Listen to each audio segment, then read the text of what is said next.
તમામ સમાચાર જોઈએ સુપરફાસ્ટ અંદાજમાં। પહેલગામ આતંકી હુમલા મુદ્દે રક્ષા મંત્રી રાજનાથસિંહ પીએમ મોદી સાથે બેઠક કરશે। ગઈકાલે સીડીએસે રક્ષા મંત્રી સાથે મુલાકાત કરી જમ્મુ કાશ્મીરમાં સુરક્ષા વ્યવસ્થા અંગે કરી હતી ચર્ચા।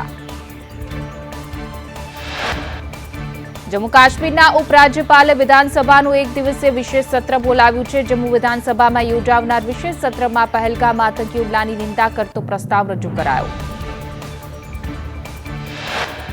વિધાનસભાના વિશેષ સત્રમાં કાશ્મીરની વર્તમાન સ્થિતિ મુદ્દે ચર્ચા। પહેલગામમાં પ્રવાસીઓ પર થયેલા હુમલા અંગે મુખ્યમંત્રી ઓમર અબ્દુલ્લા ગૃહમાં જવાબ આપ્યો।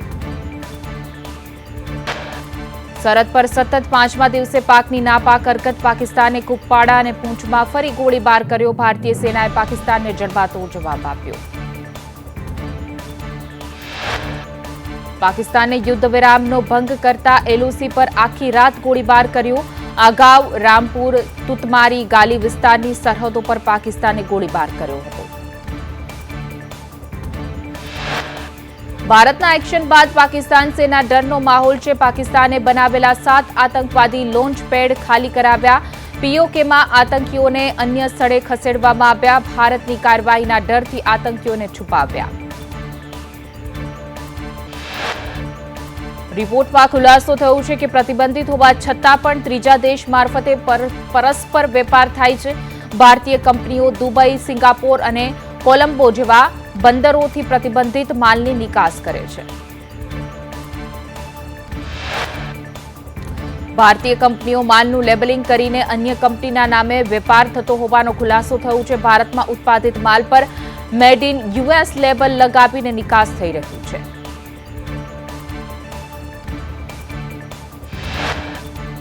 પહેલગામ આતંકી હુમલા બાદ રાજ્યનું પોલીસ વિભાગ એક્શન મોડમાં છે। પોલીસે કોમ્બિંગ દરમિયાન વાપી જીઆઈડીસીમાંથી અંદાજિત 400 જેટલા શંકાસ્પદ બાંગ્લાદેશીઓની અટક કરી છે।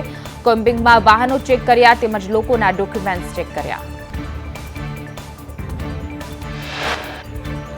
આતંકી હુમલાના વિરોધમાં અંબાજી બંધનું એલાન છે। અંબાજીના વેપારીઓનો સ્વયંભૂ બંધ પાડી આતંકી હુમલાનો વિરોધ કર્યો છે। રસ્તા પર પાકિસ્તાન મુર્દાબાદના ઝંડા લગાવાયા। અંબાજી શક્તિપીઠ ગબ્બર અને કોટેશ્વરમાં બંધ પાળાયું છે। અંબાજીના તમામ બજારો બંધ રાખી વિરોધ દર્શાવવામાં આવ્યો છે। આતંકવાદના સફાયાની વેપારીઓની માંગ।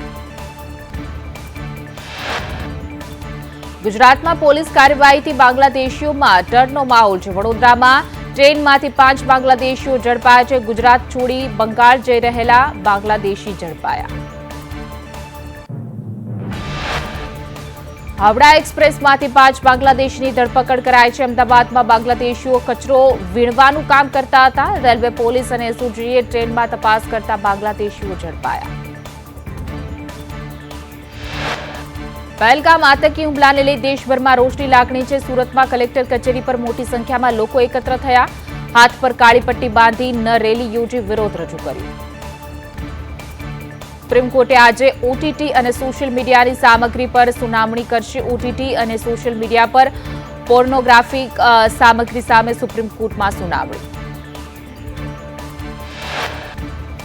આસામના ગુવાહાટીમાં વરસાદી માહોલ। વહેલી સવારે ભારે પવન સાથે વરસાદ ખાબકતા રસ્તાઓ પર પાણી ભરાયા। ભર ઉનાળામાં ચોમાસા જેવો માહોલ સર્જાયો। યુપી સહિત 10 રાજ્યોમાં તીવ્ર હીટવેવની સ્થિતિ છે। અનેક શહેરોમાં તાપમાનનો પારો 45 આસપાસમાં પહોંચ્યો છે। 30 એપ્રિલથી હવામાનમાં થોડો ફેરફાર થવાની આશા।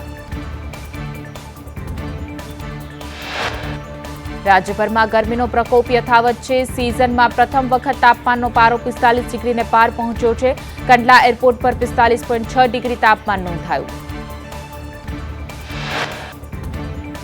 રાજકોટમાં 44.4 ડિગ્રી તાપમાન સાથે સૌથી ગરમ શહેર રહ્યું તો ભુજમાં 43.8 ડિગ્રી, સુરેન્દ્રનગરમાં 44.3 ડિગ્રી, અમરેલીમાં 43.5 ડિગ્રી નોંધાયું છે। ડીસામાં 42.3 ડિગ્રી તો અમદાવાદમાં 41.8 ડિગ્રી તાપમાન નોંધાયું।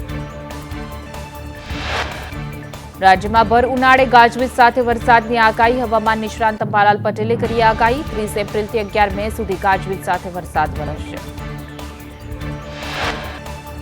10-11 મે આંધી વંટોળ સાથે વરસાદની આગાહી કરાઈ છે। અમદાવાદ, ગાંધીનગરમાં ગાજવીજ સાથે વરસાદની આગાહી। ઉત્તર મધ્ય ગુજરાતમાં વાતાવરણ વધુ પલટવાની આગાહી। સૌરાષ્ટ્ર, કચ્છ અને દક્ષિણ ગુજરાતમાં વાદળછાયું વાતાવરણ રહેશે. 30 એપ્રિલ બાદ સમગ્ર રાજ્યમાં વાતાવરણમાં પલટો આવશે.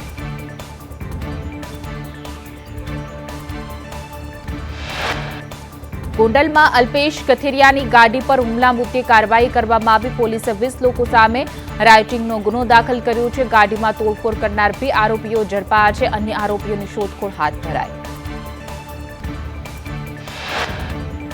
ગોંડલમાં પ્રવેશ વખતે અલ્પેશ કથિરિયાની ગાડી પર હુમલો કરનાર ધોકા પથ્થરથી હુમલો કરી ગાડીઓના કાચ તોડવામાં આવ્યા હતા. કથિરિયાના સમર્થકો સાથે મારામારી પણ કરી હતી. દાહોદ પોલીસે અંતરિયાળ વિસ્તારમાં ડ્રોનથી સર્વેલન્સ બાદ દેશી દારૂના અડ્ડા પર રેડ પાડી 15 લીટર દેશી અને 15 વિદેશી દારૂની બોટલ સાથે એકની ધરપકડ કરી. એક આરોપી ફરાર. સુરતમાં 23 વર્ષીય શિક્ષિકા 11 વર્ષના તરુણને ભગાડી ગઈ. તરુણ 3 વર્ષથી શિક્ષિકાને ત્યાં ટ્યુશન જતો હતો. ટ્રેનમાં ઉત્તર ગુજરાત તરફ ગઈ હોવાની શંકાને પગલે પોલીસે 6 ટીમો બનાવી તપાસ શરૂ કરી. સુરતના અમરોલીમાં 12 વર્ષની સગીરા સાથે દુષ્કર્મથી ચકચાર. દુષ્કર્મનો ભોગ બનેલી સગીરા ગર્ભવતી બની. ઉંદર મારવાની દવા વેચતા શખ્સે સગીરાને હોટલમાં લઈ જઈ દુષ્કર્મ આચર્યું. વડોદરાના સાવલીમાં યુવકની હત્યાનો ભેદ ઉકેલાયો છે. મૃતકને વડોદરાની મહિલા સાથે પ્રેમ સંબંધ હતો. પ્રેમિકાના ભાઈ અને તેના મિત્રોએ મળીને કરી હત્યા. રાજકોટમાં ટાઇટન કંપનીમાં થયેલી ચોરીનો ભેદ ઉકેલાયો છે. 102 બ્રાન્ડેડ ઘડિયાળ, 4 લાખ રોકડની ચોરી થઈ હતી. શોરૂમમાંથી કુલ 73 લાખનો મુદ્દામાલ ચોરાયો હતો. ચોરીમાં બિહારની ચાદર ગેંગની સંડોવણી ખુલી. પોલીસે નેપાળ બોર્ડર પરથી 5 પૈકી એક વ્યક્તિને ઝડપ્યો છે. 6.29 લાખની 21 ઘડિયાળ સાથે એકની ધરપકડ કરવામાં આવી. અન્ય 4 આરોપીને પકડવા પોલીસે તપાસ હાથ ધરી. માસ કોપી કેસ મામલે ફ્લાઇંગ સ્ક્વોડની ટીમે પારડીની સરસ્વતી નર્સિંગ કોલેજમાં રેડ પાડી. સિનિયર વિદ્યાર્થી જુનિયરને કોપી કરાવતા હતા. 30 જેટલા વિદ્યાર્થીઓને જવાબ લખાવતા ઝડપાયા. જુનિયર વિદ્યાર્થીઓને ક્લાસરૂમમાં જવાબ લખાવતા હતા. સીસીટીવી રૂમમાં મોનિટરિંગ પણ નહોતું કરવામાં આવતું. સીસીટીવી ફ્લાઇંગ સ્ક્વોડે કબજે લીધા હતા. તો ફ્લાઇંગ સ્ક્વોડે કોપી કેસ કરી પરીક્ષા વિભાગને મોકલ્યા. શાળા કોલેજોમાં વેકેશન શરૂ થતા સુરતના ઉધના રેલવે સ્ટેશન પર મુસાફરોનો ધસારો. યુપી બિહાર તરફ જતી ટ્રેનોમાં લોકોનો ધસારો જોવા મળ્યો. ટિકિટ મેળવવા 4 કલાક સુધી લાંબી લાઇન લાગી. ભારે ભીડ ઉમટી પડતા ટિકિટ કાઉન્ટરો બંધ કરાયા. મહીસાગરમાં શિક્ષણ મંત્રી નોકરી વાચ્છુક ઉમેદવારોને ન મળતા રોષ જોવા મળ્યો. દરેક જિલ્લામાંથી ઉમેદવારો મંત્રી નિવાસસ્થાન પહોંચ્યા હતા. કુબેર ડિંડોર ન મળતા ઉમેદવારોમાં રોષ. ગાંધીનગર ડબલ મર્ડરના કેસમાં 24 વર્ષથી વોન્ટેડ આરોપી ઝડપાયો છે. રૂપિયાની લેતી દેતીમાં અપહરણ કરીને ગાડી સળગાવી હત્યા કરી હતી. 6 આરોપીએ પૈસાની લેતી દેતીમાં અપહરણ બાદ હત્યા કરી. કોર્ટે 5 આરોપીઓને આજીવન કેદની સજા ફટકારી હતી. વોન્ટેડ આરોપી નિરુપમ કણસાગરા ઉર્ફે ભૂરિયો ઝડપાયો છે. કેટલાક સમયથી ઓળખ છુપાવીને ભાગતો ફરતો હતો. અમદાવાદમાં બાંગ્લાદેશીઓ અંગે આઈટીની તપાસ કરશે. ચંડોળા તળાવ વિસ્તારમાંથી ઝડપાયેલા બાંગ્લાદેશીઓના બેંક એકાઉન્ટની તપાસ કરાશે. શંકાસ્પદ એન્ટ્રીઓની ચકાસણી કરવામાં આવશે. ભંગારના વેપારીઓએ એન્ટ્રીઓ છુપાવવા ઘૂસણખોરોના એકાઉન્ટમાં એન્ટ્રી કરાવી. હવાલા મારફતે પણ ઘૂસણખોરોના એકાઉન્ટમાં નાણાં આવ્યા હોવાની શક્યતા આધારે તપાસ હાથ ધરાઈ. પાલીતાણા પોલીસે સર્ચ ઓપરેશન હાથ ધર્યું છે. શહેરના શંકાસ્પદ વિદેશી નાગરિકોની તપાસ કરાઈ છે. તળાવ, હથિયાર ધારક સહિતના વિસ્તારોમાં તપાસ કરાઈ છે. શંકાસ્પદોના આધાર ડોક્યુમેન્ટ્સની ચકાસણી કરાઈ. પહેલગામ હુમલા બાદ ઠેર ઠેર પાકિસ્તાનનો વિરોધ થઈ રહ્યો છે. અમદાવાદના પ્રહલાદનગરમાં સ્થાનિકોએ વિરોધ નોંધાવ્યો. રોડ પર પાકિસ્તાનનો ઝંડો દોરી નોંધાવ્યો વિરોધ. પાકિસ્તાનના મુર્દાબાદ લખાણ પણ લખાયા.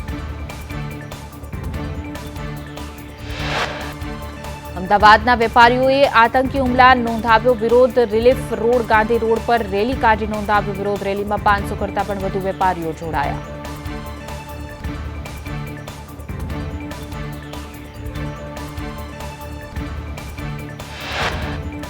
ભરૂચમાં બાંગ્લાદેશી ઘૂસણખોરોને શોધવા તપાસ હાથ ધરવામાં આવી છે. ઘૂસણખોરોને શોધવા 50 ટીમોને તપાસ હાથ ધરી છે. 1000 લોકોની પૂછપરછ સાથે દસ્તાવેજોની ચકાસણી કરાઈ છે. 100 શંકાસ્પદોને હેડક્વાર્ટર ખાતે લઈ જવામાં આવ્યા. પહેલગામ આતંકી હુમલા બાદ અમદાવાદ ગ્રામ્ય પોલીસની બાંગ્લાદેશીઓ વિરુદ્ધ કાર્યવાહી છે. ઔદ્યોગિક એકમોમાં કામ કરતા બાંગ્લાદેશીઓની તપાસ કરવામાં આવી. ડિટેન કરાયેલા 500 શંકાસ્પદોનું કરાશે વેરિફિકેશન. ભાવનગરના સાંઢિયાવાડ કણબીવાડ ભગાવ તળાવમાં બાંગ્લાદેશીઓને લઈને પોલીસનું ચેકિંગ છે. શંકાસ્પદ લોકોના ડોક્યુમેન્ટ્સ વેરિફિકેશનની કાર્યવાહી.